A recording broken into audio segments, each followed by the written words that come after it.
नमस्कार, बड़ी बहस छत्तीसगढ़ में आप सभी का बहुत बहुत स्वागत है। मैं हूं आपके साथ सौरभ त्रिपाठी। छत्तीसगढ़ में लगातार हार का सामना कर रही कांग्रेस में नए चेहरों को लेकर रायपुर से दिल्ली तक चर्चा हो रही है। चर्चा इस बात को लेकर है कि आखिर लगातार मिल रही हार के बाद कांग्रेस का चेहरा कौन होगा। नेतृत्व को लेकर पहले ही संकेत दिए जा चुके हैं। पूर्व उप मुख्यमंत्री टीएस सिंहदेव को जिम्मेदारी मिल सकती है। चर्चा इस बात को लेकर भी है कि ओबीसी वर्ग से उमेश पटेल और आदिवासी वर्ग से अनिला भेड़िया कार्यकारी प्रदेश अध्यक्ष हो सकते हैं और उससे प्रदेश के अलग अलग वर्गों को साधा जा सकता है। हालांकि कांग्रेस के नेता कह रहे हैं कि इस तरह के प्रयोग पहले भी हुए हैं, ये कोई नई बात नहीं है। कांग्रेस संगठन को मजबूत बनाने के लिए इस तरह के फैसले लिए गए हैं। प्रदेश में एक तरफ कांग्रेस पार्टी को मजबूत करने की कवायद लगातार जारी है। पार्टी के बड़े नेताओं को एक साथ लाने की कोशिश के साथ ही कार्यकर्ताओं में जोश भरने की तमाम कोशिशें हो रही हैं। दूसरी ओर लगातार हो रहे हार से पार्टी के अंदर नाराजगी भी जमकर देखने को मिल रही है। ऐसे में सभी को साथ लेकर चलने के लिए पार्टी में बड़े बदलाव के संकेत किए जा रहे हैं। इस बात का भी जिक्र किया जा रहा है कि पार्टी में बदलाव होता है तो कांग्रेस नए फार्मूले के साथ आगे बढ़ सकती है। हालांकि कांग्रेस के बदलाव को लेकर हो रही चर्चा के बीच बीजेपी जमकर चुटकी लेती नजर आ रही है। कैबिनेट मंत्री केदार कश्यप कांग्रेस की स्थिति को बद से बदतर बता रहे हैं। आज इसी मुद्दे पर विस्तार से चर्चा होगी। चर्चा के लिए कुछ मेहमान जुड़ेंगे, लेकिन उससे पहले सियासी बयानबाजी सुनवाते हैं, फिर इसके बाद चर्चा की शुरुआत करेंगे बड़ी बहस। कांग्रेस हमारी पूरी तरह से संगठित है, मजबूत है। हमारे वर्तमान प्रदेश अध्यक्ष जी के कार्यों के प्रति आज हो सकता है कहीं किन्हीं लोगों को उससे सहमत ना हो, लेकिन ये चीज़ें देखना हाईकमान के परिधि में आता है। हाईकमान के आज सीमा क्षेत्र में है और जब ऐसा आवश्यकता महसूस होगी तो हाईकमान के द्वारा नए अध्यक्ष की नियुक्ति होती है। इस तरह के प्रयोग पहले भी हुए हैं, हमारे अन्य प्रदेशों में भी हुए हैं, छत्तीसगढ़ में भी हुए हैं कि अध्यक्ष के साथ में दो कार्यकारी अध्यक्ष बनाए गए हैं। कई प्रदेशों में तो तीन कार्यकारी अध्यक्ष भी बनाए गए हैं। तो ये कोई नई बात नहीं है। कांग्रेस के संगठन को मजबूती दिलाने के लिए और साथ ही कामों में और भी अधिक तेजी लाने के लिए, राजनीतिक को बैलेंस करने के लिए भी ये इस तरह के फैसले लिए गए हैं। कुलदीप जुनेजा का कल मैं उनका बयान देख रहा था। इसके पूर्व भी पीसीसी अध्यक्ष के ऊपर आरोप लगे, लोकसभा के दौरान, विधानसभा के दौरान पैसे लेन देन के आरोप लगे, गंभीर आरोप लगे। आर्थिक मामलों को लेकर के पीसीसी अध्यक्ष बता पाएंगे किस तरीके से उनकी पार्टी में टिकटों को लेकर के लेन देन का खेल चल रहा है और उसमें कौन कौन सम्मिलित हैं और ऐसा क्या कारण है जो पीसीसी अध्यक्ष बनने के लिए सारे के सारे लाभान्वित हो रहे हैं। कहीं ना कहीं इनके क्या मायने इनके मिलने में, अब ये तो वही बता पाएंगे।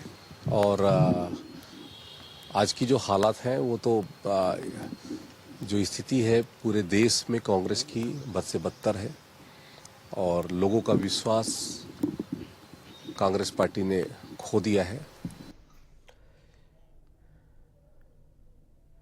चलिए, अब कांग्रेस में किस तरीके की बदलाव की जरूरत है, हमारे साथ संदीप दुबे जी जुड़ गए हैं, कांग्रेस के प्रवक्ता हैं। संदीप जी, बहुत बहुत स्वागत है। थोड़ी देर में राजकुमार राठी जी, बीजेपी के प्रवक्ता, हमारे साथ जुड़ जाएंगे। संदीप जी, मेरा सवाल कि क्या वास्तव में आप लोग अब बदलाव चाहते हैं?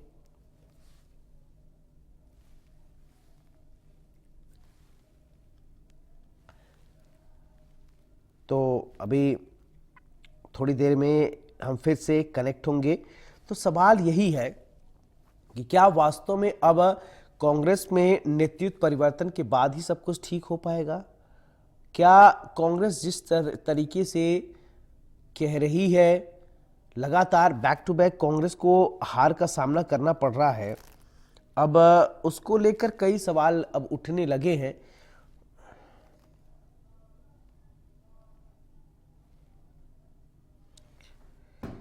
तो आखिर कौन होगा छत्तीसगढ़ कांग्रेस का चेहरा? ये अपने आप में एक बड़ा सवाल यही है, क्या पूर्व डिप्टी सीएम टीएस सिंहदेव को एक बार फिर से मौका दिया जाएगा?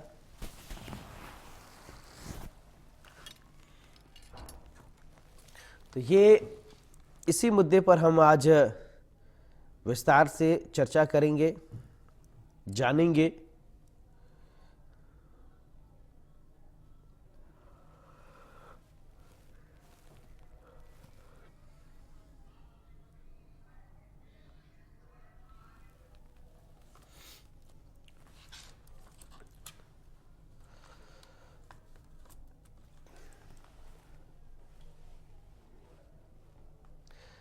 तो पूर्व डिप्टी सीएम टीएस सिंहदेव को मिलेगी कमान, ये बड़ा सवाल है। कांग्रेस बना सकती है छत्तीसगढ़ में 2 कार्यकारी अध्यक्ष।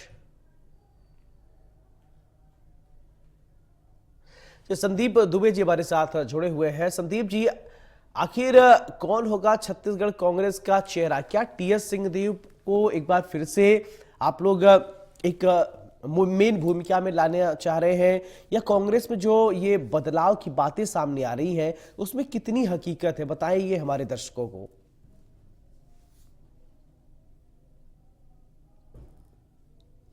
संदीप जी सुन रहे हैं?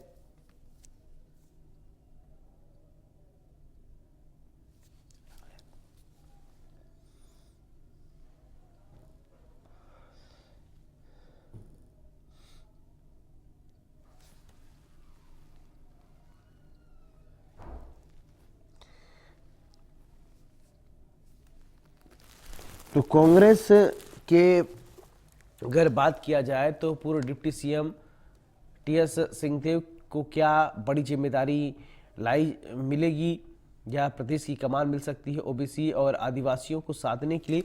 अब कांग्रेस की परफॉर्मेंस जो है वो लगातार गड़बड़ हो रही है, उसको लेकर भी अब कई सारे सवाल खड़े हो रहे हैं कि आखिरकार कांग्रेस अच्छा प्रदर्शन क्यों नहीं कर पा रही है, रीजन क्या है?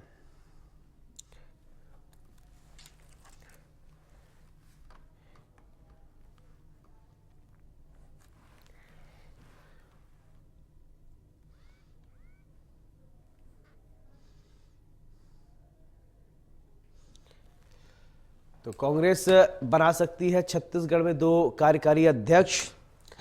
तो अध्यक्ष के नामों को लेकर ये चिंतन मंथन का दौर चल रहा है।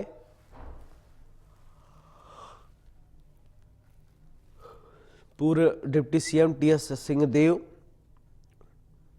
को क्या कमान दी जा सकती है? तो छत्तीसगढ़ के बहस में आज हम इसी विषय पर चर्चा तो हमारे साथ राजकुमार राठी जी बीजेपी के प्रवक्ता जुड़ गए हैं। राजकुमार राठी जी, बहुत बहुत स्वागत है। राठी साहब, सब आवाज सुन रहे हैं आप?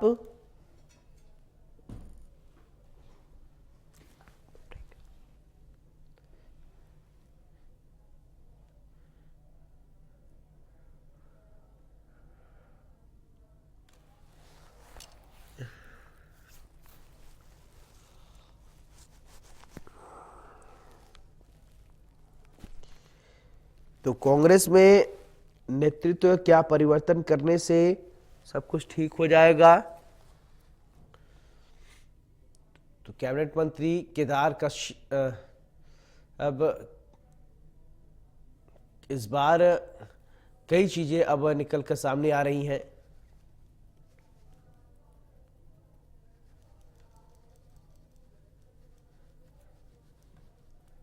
तो पूर्व डिप्टी सीएम टीएस सिंहदेव को क्या कमान मिलेगी?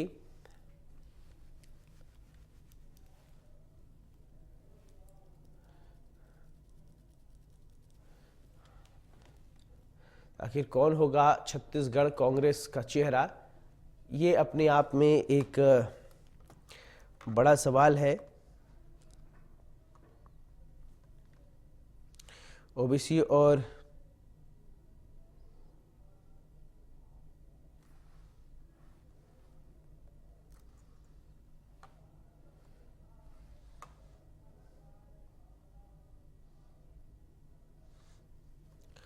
तो संदीप दुबे, एक बार संदीप जी आवाज सुन रहे हैं? जी जी आ रही। जी जी। संदीप जी, मेरा सवाल आपसे कि देखिए अभी इस बात की चर्चाएं बहुत ज्यादा है कि कांग्रेस में परिवर्तन होने वाला है, आप लोग कुछ नया करना चाहते हैं, हो सकता है कुछ नए चेहरे भी देखने को मिले, तो इस खबर में कितना सत्यता है? संदीप जी बताइए, क्या परिवर्तन चाह रहे हैं आप लोग? देखिए, राष्ट्रीय स्तर पर देखेंगे, अन्य प्रदेशों में भी देखेंगे तो लगातार जो है हर महीना, हर 15 दिन में जो फेरबदल है जगह जगह में हो रहे हैं।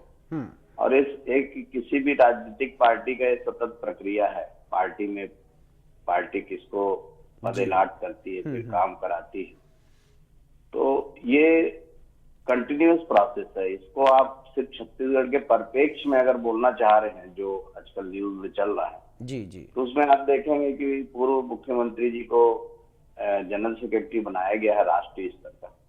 एक ओबीसी चेहरा है, प्रदेश के लीडर हैं, उनको राष्ट्रीय स्तर पर ले जाकर उनसे काम लिया जा रहा है। तो ये सतत प्रक्रिया है। अच्छा, ये एक बात और ये समझना चाहता हूँ, जैसे कि कांग्रेस की परफॉर्मेंस काफी समय से ठीक नहीं चल रही है और आप लोग बैठक करते होंगे, देखते होंगे कि आखिरकार वजह क्या रही है। युवा लोग क्या कम कनेक्ट हो रहे हैं, या जो चीजें आज के लिए रिक्वायरमेंट है हम चीजों को नहीं पहुंचा पा रहे हैं अपनी बात बेहतर तरीके से? क्या वजह है जो लगातार परफॉर्मेंस खराब हुए हैं? इन सब विषयों पर भी तो चर्चा होती होगी। निश्चित हो रहा है। जब आज ही बैठक हुई है, उसमें राष्ट्रीय अध्यक्ष ने जो बात रखा है, उसमें सबसे बड़ी बात रखा है कि कमिटेड लोगों से काम कराना है। हर पार्टी में एक समय आता है, दिन आता है। भारतीय जनता पार्टी 2 सांसद से बाद में सत्ता में आए हैं, उससे पहले भी 52 से चुनाव लड़ रहे, संघर्ष बहुत किया है। अब रही बात सत्ता में आने के बाद, एक सत्ता का आकर्षण है डिजिटल युग में, आई युग में, तो उस आकर्षण के कारण भी लोग जुड़ते हैं। और आज बात भारतीय जनता पार्टी में आप देख रहे होंगे कि जैसे अब दिल्ली का ही बता दूं, आज अभी दिल्ली में आज विधायक दल की बैठक हुई, 13 विधायक जो हैं अकाली दल और कांग्रेस से आए हुए लोग। इसी प्रकार से कांग्रेस के ही बहुत सारे लोग जो हैं बीजेपी में जाकर बीजेपी की संख्या बढ़ाए हैं। और रही बात वोट प्रतिशत का, आप देखेंगे तो लोकसभा चुनाव में कांग्रेस का परफॉर्मेंस पिछले लोकसभा चुनाव से अच्छा रहा है और वोट प्रतिशत भी बढ़ा है। इसी प्रकार से आप तुलना जो है अभी लोकल चुनाव के हिसाब से कर रहे होंगे, तो लोकल चुनाव में नगर निगम में हमको हार जरूर मिली है, लेकिन साथ साथ अभी जनपद और जिला पंचायत का जो एक फेज का रिजल्ट आया है, उसमें आप देखेंगे कि जसपुर, सरगुजा और मनेनगढ़, इस तरफ के जो रिजल्ट हैं पूरे के पूरे जिला पंचायत में कांग्रेस के जो समर्थित उम्मीदवार थे जीते हैं। तो छत्तीसगढ़ के आप इसमें देखेंगे तो बहुत ज्यादा जो है 1% से लेके 3.5% तक मार्जिन रहा है लोकसभा, विधानसभा और इसमें। रही बात कार्यकर्ताओं में, जब आप हारते हो तो निश्चित रूप से एक उनके मन में जो है थोड़ा सा बात आती है, बात उठती भी है कि कहीं ना कहीं कमजोर रहा होगा नेतृत्व। लेकिन संगठन है, संगठन लगातार काम करता है, लगातार इसमें मेहनत हम कर भी रहे हैं। बिल्कुल। राजकुमार राठी जी, देखिए एक प्रतिक्रिया मैं चाहूंगा, कांग्रेस में अब परिवर्तन होने जा रहा है, हो सकता है कि अब कंपटीशन आगे आपकी थोड़ी टफ हो, क्योंकि कांग्रेस भी ये चेक कर रही है, देख रही है कि और बेहतर हम किसको लाएं जो अब फाइट जो है बहुत अच्छी हो। देखिए सौरभ जी, छत्तीसगढ़ की बात करो, छत्तीसगढ़ में आप देखेंगे ट्रिपल इंजन की सरकार लगभग बन गई है। केंद्र में भारतीय जनता पार्टी की सरकार है, राज्य में भारतीय जनता पार्टी की सरकार है, और नगर निगम में 10 महापौर भारतीय जनता पार्टी के बने हैं। मैं समझता हूँ छत्तीसगढ़ की जनता ने फिर से एक बार विष्णुदेव साय के जो 13 माह का कार्यकाल है उस पर मुहर लगाने का काम किया है। आप कांग्रेस की बात कर रहे हैं सौरभ जी, मैं समझता हूँ कांग्रेस में जो है गुटबाजी चरम सीमा पर है। चरण दास बहन जी का अलग गुट है, भूपेश बघेल जी का अलग गुट है, टीएस कीर्ति जी का अलग गुट है, और सबके अलग अलग प्रवक्ता हैं।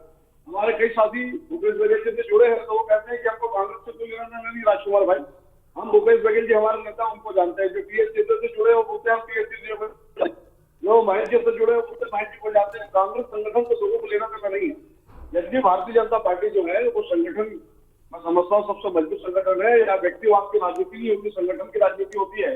और भाजपा का कार्यकर्ता सौरभ जी कुछ बनने की चाह लेकर, कुछ बनने का सपना लेकर नहीं आता, वो कुछ करने का सपना लेकर राजनीति में आता है और जनता के लिए काम करना चाहता है, अपना तन मन धन लगाकर। और हम जो है राष्ट्रवाद की विचारधारा पर चलते हैं, विकास की बात करते हैं, समाज के अंदर जनता व्यक्ति को शासन की सुविधा मिले, इस विचारधारा पर जो है पंडित दीनदयाल की जो अध्याय है, कि जो विचारधारा है उसको चलकर भारतीय जनता पार्टी यहाँ तक पहुंची है। मैं समझता हूँ जो 500 सालों का इंतजार था राम मंदिर का, उसको पूरा करने का काम भारतीय जनता पार्टी की सरकार ने, नरेंद्र मोदी की सरकार ने किया। 70 वर्ष से देश की जनता चाह रही थी कि भारत का अभिन्न अंग बने, हमारा जो शीर्ष है, हमारा मुकुट है, उसको 70 साल के इंतजार को समाप्त करने का काम नरेंद्र मोदी की सरकार ने किया। 40 साल से हम वन रैंक वन पेंशन की बात करते थे, इस सपने को पूरा करने का काम भी नरेंद्र मोदी भारतीय जनता पार्टी सरकार ने किया है। और नई शिक्षा नीति की बात करें तो 30 साल से जो देश की जनता इंतजार कर रही थी, नई राष्ट्रीय शिक्षा नीति भी जो है भारतीय जनता पार्टी के हमारे जो प्रधानमंत्री हैं नरेंद्र मोदी जी ने लाया है। तो निश्चित रूप से मैं समझता हूँ कि जितने विकास के काम, चाहे छत्तीसगढ़ की बात करें या देश की बात करें, मैं समझता हूँ भारतीय जनता पार्टी करती है और यही जनता का विश्वास है। और छत्तीसगढ़ की जनता इस बात को जानती है सौरभ जी, देश और प्रदेश का कोई विकास कर सकता है तो वो भारतीय जनता पार्टी की सरकार है। सौरभ जी बिल्कुल। चलिए, देश और प्रदेश की अगर विकास कोई कर सकते है कोई सरकार तो वो भारतीय जनता पार्टी। संदीप जी क्या कहेंगे, ये जो राजकुमार राठी जी कह रहे हैं, आप लोग नहीं कर सकते क्या? जैसे एक गुब्बारा होता है तो लगभग फूल गया है। ट्रिपल इंजन की सरकार है, जनपद भी जीत जाएंगे अगर तो ट्रिपल इंजन की सरकार होगी। तो हम ये अपेक्षा करते हैं कि जनता के जो इन्होंने वोट लिया है उसको ये पूरा करें। और रही बात अभी जो चिंता जाहिर कर रहे थे गुटबाजी है, तो अच्छी बात है, भारतीय जनता पार्टी अगर हमारे लिए, कांग्रेस के लिए चिंता जाहिर कर रही है गुटबाजी है। अब इनके यहाँ गुटबाजी है कि नहीं ये तो खुद बताएंगे। ओपी चौधरी जी का डिप्टी सीएम से क्या चल रहा है या दोनों डिप्टी सीएम का आपस में क्या चल रहा है, फाइनेंस के कई मैटर लटके हुए, क्यों लटके हुए, तो बहुत सारे चीजें हैं जो हम बोल सकते हैं। लेकिन आज हमको चूंकि अपने संगठन को देखना है, संगठन को मजबूत करना, हम उस दिशा में काम करेंगे।